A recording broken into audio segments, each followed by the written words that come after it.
Phonology, Unit 3, Phonemes. Which sounds are used distinctively and which are not? The first sounds in cheap and jeep are used distinctively. We can define a phoneme, which is what ch and j are, as the smallest contrastive unit in the sound system of a given language which distinguishes one word from another. Normally, when we want to find out if a sound has phonemic status, that is, if it is a phoneme in a particular language, we contrast it with other sounds. For example, tip, pip, lip. You can see that in these three words we have the sequence ip. The only thing that changes is the first sound. So we have t, p, l. Tip, pip, lip. The same thing happens with pop, top, hop.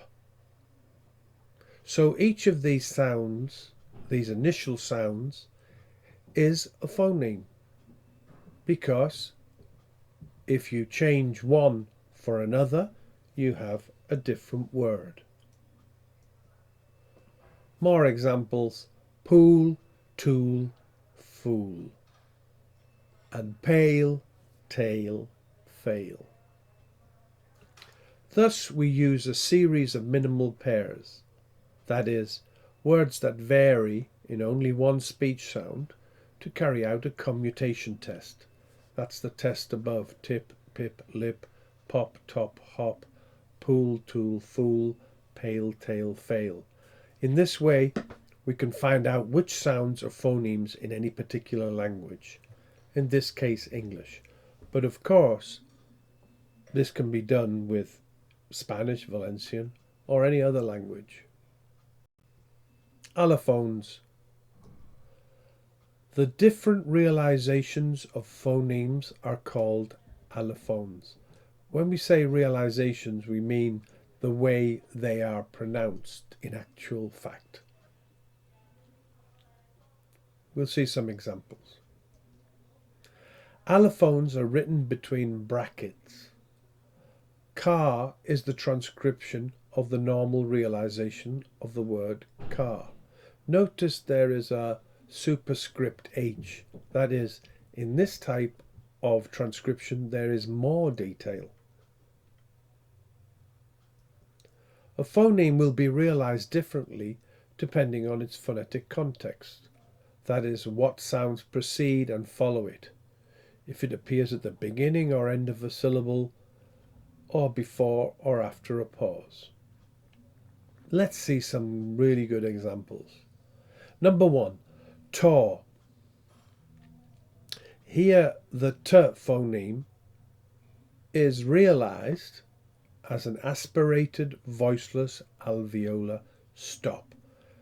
Notice that there is a superscript H symbol, right? So it's tor, very aspirated. Number 2, lit. Here the phoneme t is realized as a final release of a voiceless alveolar stop, lit. So you can hear this small aspiration at the end of lit. Number 3, here we have an unreleased voiceless alveolar stop. That is, there is no air released after the pronunciation of the t sound. For example, lit. Number 4, this is an unreleased voiceless alveolar stop with glottal reinforcement, lit. You probably won't notice the difference between 3 and 4. In any case, it is very detailed, so no problem there. Number 5, now this one is very important. This is an unaspirated voiceless alveolar stop. That means that after the S phoneme, the T is not aspirated at all. So it's completely different from number 1. Number 6. In this case, we have not an RP sound, but an American sound. But it's still interesting, so let's have a look. This is actually the T in English would be latter, but in American it's a voiced flap, very much like the Spanish in pero. Okay, so depending on where the phoneme is, if it's at the beginning of a syllable or at the end, or after an S phoneme in this case, the realization can be very different. Very different.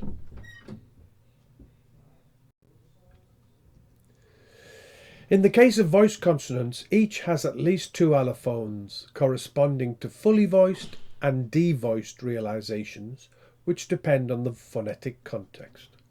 Basically, fully voiced consonant sounds occur when they are preceded and followed by voiced sounds, as in the middle sounds in these words. For example, labor, ladder, logo, lover, loser, lather, lodger, looming, loaning, longing. In each case here, they are fully voiced because they go between voice sounds. However, if voice sounds precede or follow a pause or are followed by a voiceless sound, they become devoiced. That means they lose some of their voice energy. For example, bib, did, gag, verve, zoos, though, loathe, judge, maim, noun, long. In all of these sounds, what we have are devoiced, voiced sounds.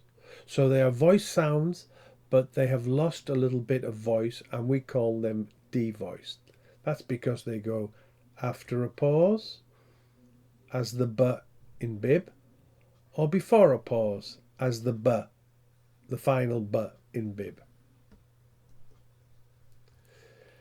Now, Laver puts the voiceless diacritic to the left in zoo. As you can see, there's a small circle. That means the z is devoiced. And to the right for ooze, the small circle means the z is devoiced. Okay?